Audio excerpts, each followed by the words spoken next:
आपल्या पंढरपूर नगरीमध्ये आणि आपली जी दिंडी आहे छत्रपती शिवाजी महाराज चौक आणि तरवाड पंढरपूर 15 दिवस आजच्या या 15 दिवसात सर्व वारकरी सर्व मात्र या ठिकाणी पंढरपूर या क्षेत्रामध्ये आले आणि या ठिकाणी मात्र आज आषाढी एकादशी बरोबर आणि या आषाढी एकादशीने आज माझ्या भाग्याला काही पारावार नाही. मला दीपक बाबाचा फोन आला. दीपक बाबा म्हणे तुम्हाला कीर्तन करावं लागेल. म्हणजे कुठे म्हणजे पंढरपूर क्षेत्रामध्ये. आमच्या सुरत इतकी शक्ती होतात की 1 नंबर आणि पंढरपूर क्षेत्रामध्ये माझा नंबर मला सेवा करण्याची भाग्य मिळाली. काय मागलं जन्माचं पुण्य असेल तर हा योग घडून आला असेल अन्यथा हा योग घडून येणार नाही. दीपक बाबांची माझा नितांत प्रेम आणि नितांत प्रेम संबंध असल्यामुळे मला हा इथे येण्यात योग घडला. आणि आपले दिंडी चालत असणारे दीपक काय मोरे यांच्या कुशल मार्गदर्शनाने मात्र इथे हा कार्यक्रम साजरा होतोय आणि दीपक महाराजांचा सुद्धा आठासाने मात्र हा कार्यक्रम साजरा होत आहे. मी माझं परम भाग्य समजतो बरोबर. आणि जो तुमच्या अभंग म्हटलेला आहे जगत मंदिर जगद्गुरु महाराष्ट्राचे भूषण वैराग्याचे पुतळे असणारे जगद्गुरु संत तुकाराम महाराज या महात्माचा 4 चरणाचा अभंग तुमच्या सेवेसाठी मात्र निवडून घेतलेला आहे. माझा अभंग मात्र दुसरा होता पण उद्या हा महात्माने मात्र निवडून घेतला. मला हा अभंग दुसरा घेण्याचा प्रयत्न आला. तसं वास्तविक जर विचार पाहिला कारण की भगवान पांडुरंग या भूतलावर मात्र हा पंढरपूर आणि या पंढरपूरला मात्र साधू संतांनी मात्र वैकुंठ धाम म्हटलेलं आहे. प्रत्यक्ष वैकुंठ आहे बरोबर. पण कीर्तन सुरू करण्याच्या आधी भगवंताला पांडुरंगाला नमन करून महायोग पितो तटे भीमरत्या वरकुंडलिकाय धातु मुद्रे समागत कीर्तन समानंद कंकण परब्रह्मलिंगम भजो पांडुरंगम पांडुरंगा पांडुरंगा की जय पांडुरंगा पांडुरंगा की जय पांडुरंगा की जय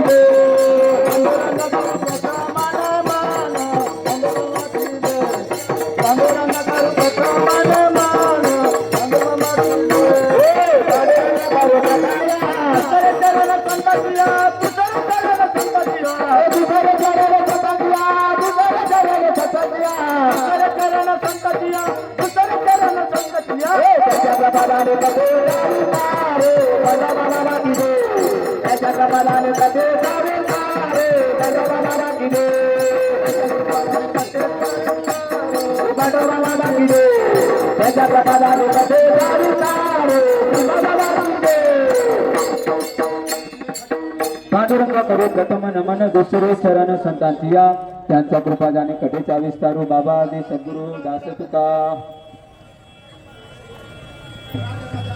आपल्या अभंग मात्र तुकोबरांचे आहे.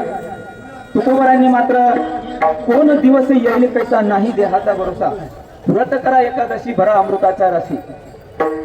जो देह मात्र भगवंताच्या कृपाने आशीर्वादाने जो आपल्याला प्राप्त झालेला आहे तो आज मी उद्या जाणार आहे, आज मी उद्या जाणार आहे, कधीही जाणार आहे. काळ कधी तुमच्यावर झडप राहणार आहे याची शाश्वत नाही.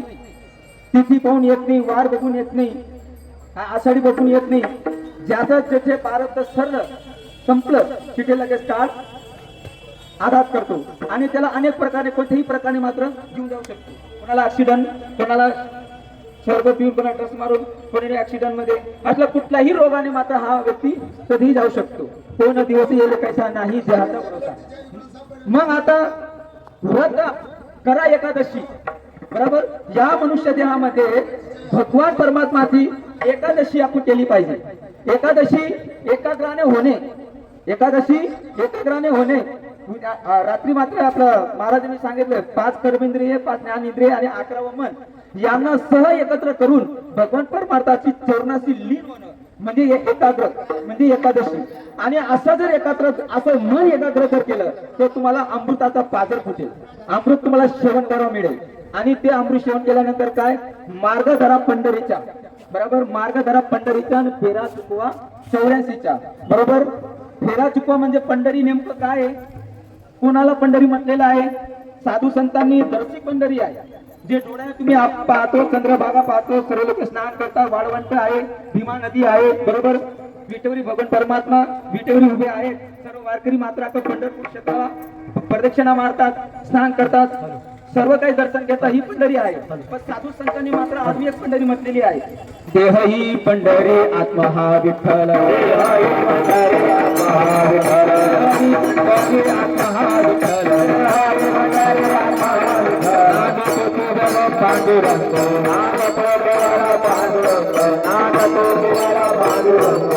ही जी मात्र पंचतत्वाची ही जी काय आहे, पंचतत्वाचा हा जो देह, पृथ्वी, आपटे, आकाश, हीच 5 तत्व ज्या टाइमला एकत्र येतात आणि या शरीरात एकत्र राहून मात्र हा देह निर्माण होतो.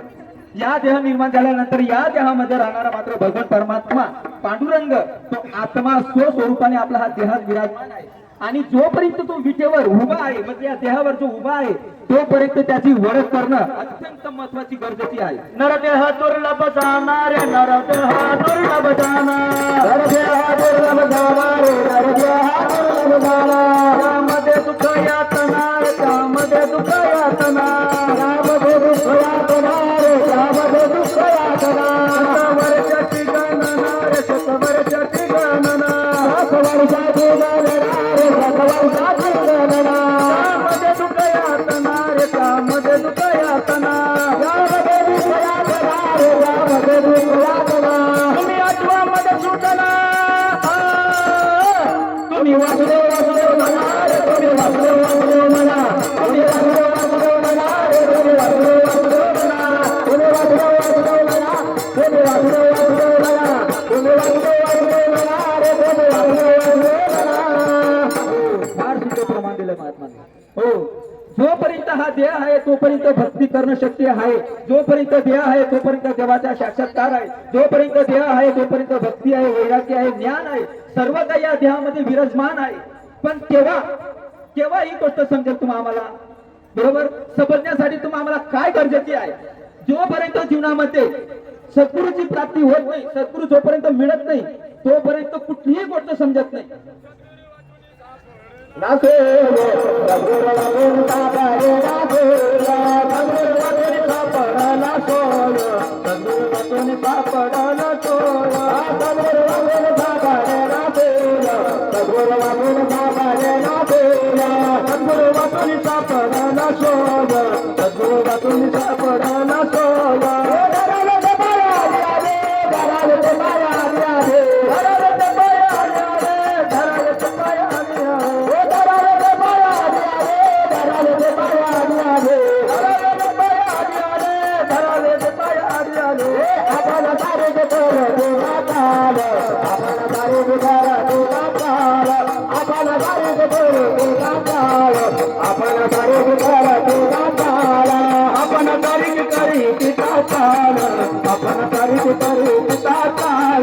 आपण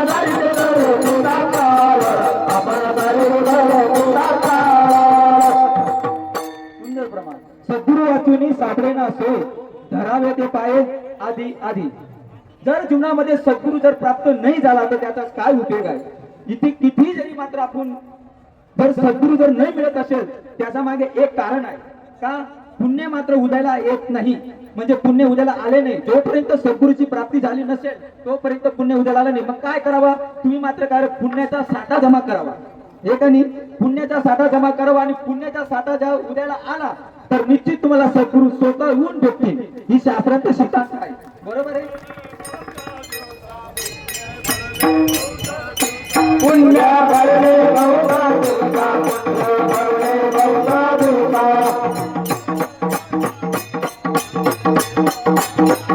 भाग्य उदयाचा धसा, भाग्य उदयाचा धसा. झाले बनवो बाबू कैसा, झाले बनवो बाबू कैसा. संता चरण पावले, संता चरण पावलो, संता चरण पावले, संता चरण पावलो. झाला उदयाचा धसा, झाला उदयाचा धसा, झाला उदयाचा धसा, झाला उदयाचा धसा. पुण्य आज आपल्याला उद्याला आलं नाही म्हणून सद्गुरूची प्राप्ती झाली नाही. वास्तविक जर पाहिलं तुकाराम महाराजांना सद्गुरूची प्राप्ती झाली. सद्गुरूची प्राप्ती झाल्यानंतर तुकोबारांनी सर्व ग्रंथाची निर्मिती केली आहे. एकनाथ महाराजांना जनार्दन स्वामी प्राप्त झाल्यानंतर एकनाथी भागवती निर्मिती झाली. बरोबर हो. आणि ज्ञानेश्वर महाराजांना संत निवृत्तीनाथ महाराज प्राप्त झाल्यानंतर ज्ञानेश्वरीची निर्मिती झाली. गाथा निर्माण झाली. अमृत अनुभव निर्माण झाला. चांगदेव पार्श्वची निर्माण झाली. बरोबर अगोदर नव्हती. सद्गुरूच्या अगोदर हे ग्रंथ लिहिले गेले नाहीत. मग नंतर सद्गुरूची प्राप्ती झाल्यानंतर काय आम्हाला प्राप्त होतं बरं का? काय ज्ञान प्राप्त होतं? कशाबद्दल प्राप्त होतं? व सद्गुरूची प्राप्ती झाल्यानंतर हृदयात असणारा आत्मा तो कळतो आपल्याला आणि कळत नाही. जर कळत नसेल तर त्याला एक नंबरचा मूर्ख व्यक्ती म्हटला जातो. लावणीला हात, गुरुवारीला मात. लावणीला हात, गुरुवारीला मात. लावणीला हात, गुरुवारीला मात. लावणीला हात, गुरुवारीला मात. लागतली चिंता न करावे, लागतली चिंता न करावे.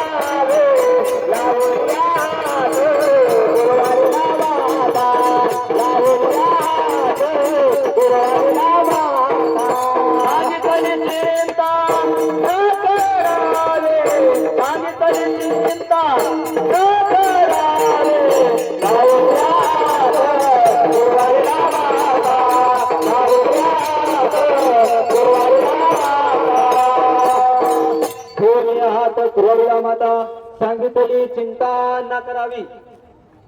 ज्या वेळेला सद्गुरूची प्राप्ती झाली ज्ञानेश्वर महाराजांना बरोबर सर्व ग्रंथाचं लिखाण झालं. आपली दिंडी निघाली होती प्रदक्षिणाला. बरोबर आणि प्रदक्षिणामध्ये दिंडी निघाल्यानंतर त्या ठिकाणी स्नान करताना थोडे भाविकगण फुगडी घेताना ही जी समोर ही मुलगी ना बसलेली मुलगी पहा, मुक्ता नाव त्याचं नाव मुक्ता. तिला 8 सात्विक भाव उत्पन्न झाले. लोकांनी बघायला काय झालं काय झालं काय झालं. कोणी म्हणे चक्कर आले का, कमजोरी आहे का, असे ते लोक म्हणू लागले. पण वास्तविक जर पाहायला गेलं तर काय भानगडी. एकनाथ महाराज म्हणतात एका जनार्दनी ऐसे 8 सात्विक भाव आणि उत्पन्न होता देव कृपा करी. हे जे होते ना तर देवाची कृपा झाली असा त्याचा सिद्धांत आहे. आणि जोपर्यंत असा भाव प्रकट होत नाही, आतून करवाडा निर्माण होत नाही, देवाबद्दल आपुलकी निर्माण तर होत नाही, करवाडा जिव्हाळा जोपर्यंत उत्पन्न होत नाही, भगवंताबद्दल प्रेम उत्पन्न उसाडून येत नाही तोपर्यंत भक्ती सिद्धी होत नाही. बरोबर भक्ती सिद्धी होत नाही. मी एक उदाहरण देतो तुम्हाला. एखादा माऊली या पंढरपूर क्षेत्रामध्ये आला का अफाट गर्दी आहे. गर्दीचा थांब नाही, अफाट गर्दी आहे. आणि त्या अफाट गर्दीमध्ये जर आईचं लेकरू हरवलं आणि आई हरवली, दोन्ही मात्र वेगळे झाले. आई फक्त शोधती लेकरू कुठे आहे आणि लेकरू काय म्हणतं आई कुठे. यांचा काय भाव आहे? दोघींचा एक भाव असा आहे की मला आई कधी भेटेल. आई म्हणतं मला मूल कधी भेटेल. आणि त्या आईला जर कधी आपण सांगितलं शांत हो, आई तर रडणं थांबत नाही, लेकरूचंही रडणं थांबत नाही. लेकरूला तुम्ही बिस्किट द्या, गोळ्या द्या, या त्याला खेळणं द्या, त्याला खेळण्याची काही रुची नाही. आईलाही कुठली गोष्टीची शांतता तुम्ही कितीही समजावा, फक्त एकच ध्यास आहे लेकरू कधी मिळेल आणि लेकरू म्हणतात आई कधी मिळेल, आणि ज्या वेळेला ती एकत्र येतात आणि जेव्हा मिळतात तर त्या ठिकाणी रडतात त्या. भेटल्यानंतर माणसांनी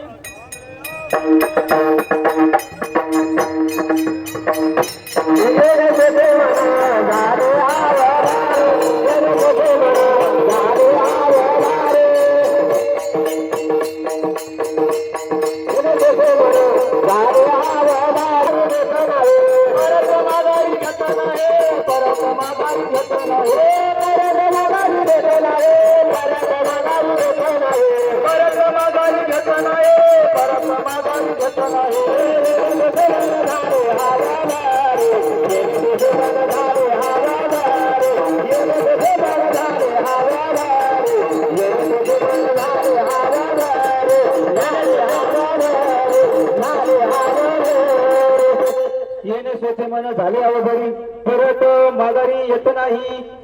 हे जे लक्षण मात्र जे सांगितलेलं आई आणि लेकरूचं भेटल्यानंतर त्यांना ठिकाणी तो प्रेम निर्माण होतो, आपुलकी निर्माण होते, एक दुसऱ्याचा मात्र स्नेह निर्माण होतो. बरोबर.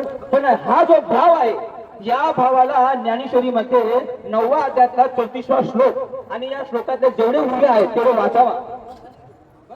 त्या उभ्या वाचावा आणि त्या उभ्यामध्ये जीवाची आणि शिवाची भेट सांगितलेली आहे. बरोबर. जीवाची शिवाची भेट झालेली आहे. आता मी विचारतो, जीव काय भानगडे? जर वास्तव पाहिजे जीव काय भानगडे, आत्मा काय भानगडे? कारण की स्वतः जीव आपल्या स्वस्वरूपाची विन्मुख झाला.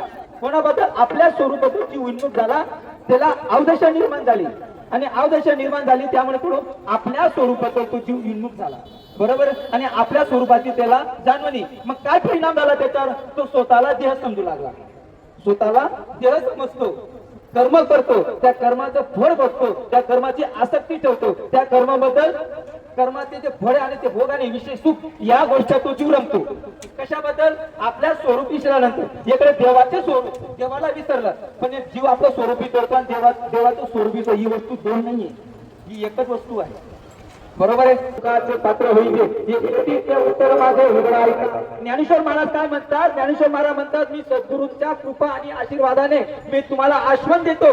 बरोबर. मी जे सांगितलेली गोष्ट आहे, मी जे सांगितलेले ज्ञानेश्वर महाराजांच्या कृपाने जी गोष्ट मी सांगितली ते तुम्ही माझं लक्षपूर्वक जर ऐकली. काय ऐकली? ज्ञानेश्वरी मध्ये सांगली. ज्ञानेश्वरी काही कागदी नाही आहे, प्रत्यक्ष ज्ञानेश्वर महाराज आहे. ज्ञानेश्वर महाराज आळंदीमध्ये समाधिस्थ झालेले आहेत. पण आता बुद्धी त्याची संवाद करू शकतो का? नाही. प्रत्यक्ष मी तुमच्या संगीत असेल तसं बोलू शकतो का?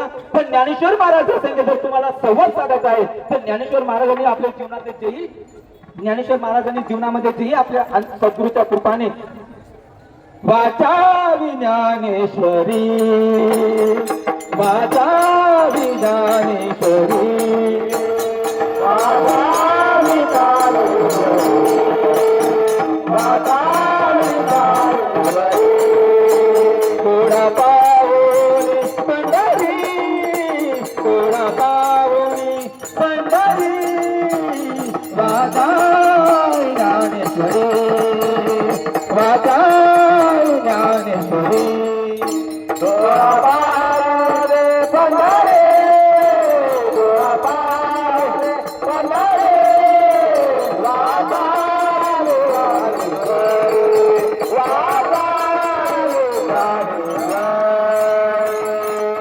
वाचावी ज्ञानेश्वरी, डोळा पाहून पंढरी.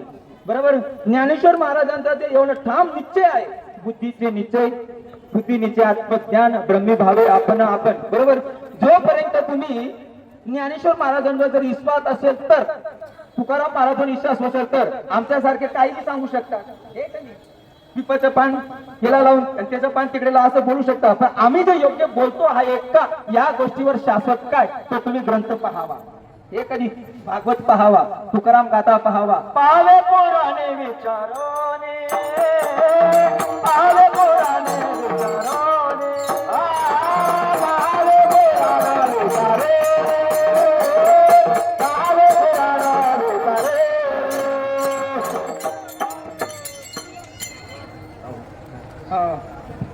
काय बोलू?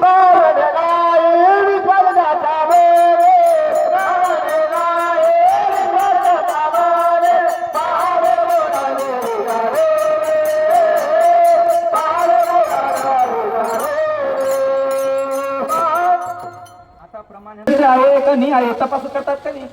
तपास करतात ना? तुम्ही बाजारामध्ये जातात, बटाके पाहतात का नाही? म्हटले जातात त्याला त्याचं भजन करायचे आपल्याला. ज्ञानदेवा म्हणे भजा आत्मा देवा अखंडित सेवा करायची. मला श्रीपाद बाबांचं एक चरित्र आठवतो, सांगतो. कसा आठवतो सांगतो, याचं कारण काय म्हणजे खरं आणि खोटं या गोष्टींचा निवडाबद्दल. बरोबर. बंडोबा बाबा बैलगाड्यावर बसून गावी प्रवचन करत होते. बंडोबा प्रवचन करत होते आणि श्रीपाद बाबांचं सद्गुरू करण्याच्या अगोदर गावामध्ये श्रीपाद बाबाकडून गावामध्ये काही तक्रार आली म्हणजे लोक बाबाकडे जायचे. बाबा आपल्या गावासाठी तमाशा ठेवण्यात येत आहेत, काय करावं, परवानगी देवा की नाही देवायची? बाबा म्हणत मग बाबाचे इतर बाबा नाही सांगू द्यायचे. बरोबर. कोणी जर कार्य करायला आला तर म्हणजे गाव मात्र काय करत, बाबांचं मार्गदर्शन घ्यायचं.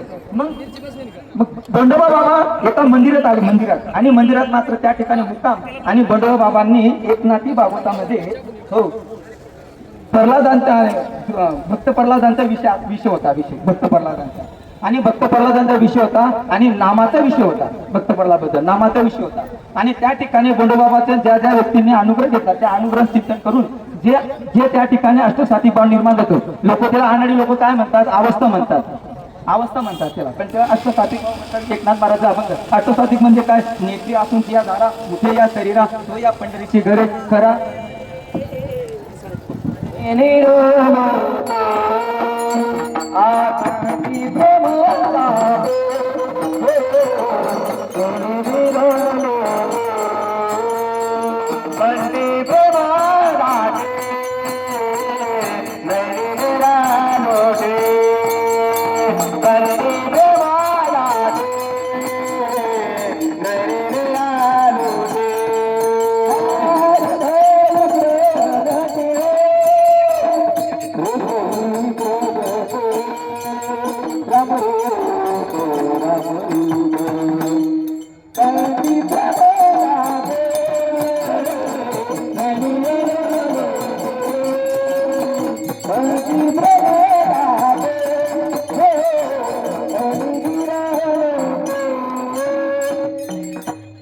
केरोबा बाबांची श्रीपाद बाबांचा संवाद झाला. बरोबर. श्रीपाद बाबांचा केरोबा बाबांची संवाद झाले की या लोकांनी माझ्याकडे तक्रार आलेली की तुम्ही काय भाणामती करतायत, काय होतं बा असं. तर केरोबा बाबा सांगितलं की ते देवाच्या नामामध्ये जे होतं ते त्यांना होतंय. मग ते असे ग्रंथ आहे का? बाबांनी काय विचारलं, आहे ग्रंथात आहे का? म्हणजे आहे ग्रंथात. मग केरोबा बाबांनी ते ग्रंथ आणि ते ओवी आणि श्लोक दाखवले. बरोबर. बाबांनी असं परमार्थाने मान्यता केला. अहो सद्गुरू जोपर्यंत प्राप्त होत नाही प्रत्येकाला सुनते या विषयावर. कोणी असं नाही त्याचा सुनते नाही. अरे ज्ञानी जपी तपी त्यांनाही सुनते या विषयावर. बरोबर. श्रीपाद बाबांनी मात्र त्याची कानाफुली केली आणि केरोबा बाबाकडून सांगितलं. आणि बाबांनी काय सांगितलं, जर हे मी घेतलं तर मला होईल का असं, म्हणजे प्रसिद्धी घेऊन टाका. बाबांना मग त्या ठिकाणी अनुग्रह दिला. बंडोबा बाबांनी अनुग्रह दिला आणि चिंतन केलं. चिंतन केल्यानंतर अष्टसात्विक भाव झाला आणि बाबांनी मात्र ग्रंथ वाचले. अनुग्रह घेऊन नंतर ग्रंथ वाचले. नुसतं ग्रंथ केल्यानंतर बाबा कीर्तन करायला नाही निघाले. ग्रंथ वाचले, त्याचा न्याय निवडा केला, खरं काय खोटं काय हे का नाही त्याचा निवडा केल्यानंतर काय भानगड परमार्थ कोणाला भक्ती म्हणतात. श्रीपाद बाबांनी सर्व गोष्टी जाणून घेतल्यानंतर मग बाबा निघाले. उभारीला दोघ तिन्ही लोकांवरी, उभारीला दोघ तिन्ही लोकांवरी, उभारीला दोघ तिन्ही लोकांवरी, उभारीला दोघ तिन्ही लोकांवरी. चराचरी कीर्ती जानती, आय चराचरी कीर्ती जानते, आय चराचरी कीर्ती जानते. श्रीपाद बाबांनी मात्र गावे मात्र विषय अगोदर श्रीपाद बाबांनी हा परमार्थ समजून घेतला. बरोबर.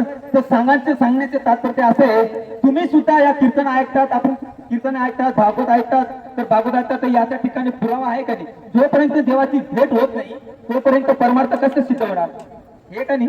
जोपर्यंत देवाची भेट होऊ शकत नाही तोपर्यंत परमार्थ सिद्ध नाही. आणि श्रीकृष्ण भगवान काय म्हणतात सद्गुरूबद्दल, मतलब भगवंत श्रीकृष्ण भगवंताला काय मान्यता आहे सद्गुरूबद्दल काय मान्यता श्रीकृष्ण भगवंताला?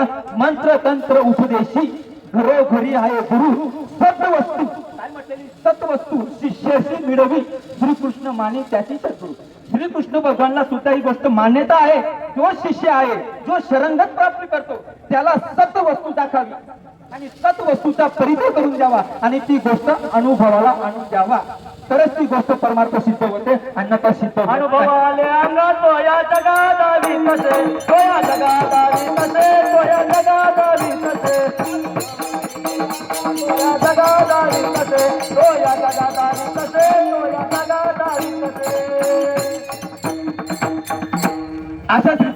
परमार्थ गावी गावी सर्व ठिकाणी मात्र या तत्वांचा या नामाचा म्हणजे बडवो बाबांचा जो अनुग्रह आहे जो सोबत आहे तो सर्वांना मात्र बडवोबाबांचा खूप आशीर्वादाने सर्वांना प्राप्त करून दिला. सांगायचा जो तात्पर्य आपण ज्या तीर्थक्षेत्रावर आहे आपण ज्या तीर्थक्षेत्रावर या तीर्थक्षेत्राचा महिमा काय हो फक्त पुंडलिक अगोदर कोणत्या जन्मात होता ही गोष्ट काय म्हणजे एक ना श्रीमद भागवत पुराणामध्ये 10व्या स्कंद मध्ये 91 अध्याय आणि 52 अध्यायामध्ये असा थोडं चरित्र आलंय. चरित्र सांगायचं नाहीये पण आता मला स्मरण झालं म्हणून सांगायचंय का मला फक्त पुंडलिक सिद्ध करायचंय फक्त पुंडलिक सिद्ध करायचंय कारण की राजा मुस्कुंद एक राजा झालेला आहे आणि राजा मुस्कुंद राजा झालेला आहे आणि तो राजा इंद्रावर एका युद्ध सुरू झाले एका असुराशी युद्ध झाले आणि त्या असुराशी युद्ध करण्यासाठी या राजाची मदत मागितली या राजाची इंद्रदेवनी मदत मागितली आणि मदत मागली काही दिवस मतलब काही वर्ष निघाले युद्ध करायला.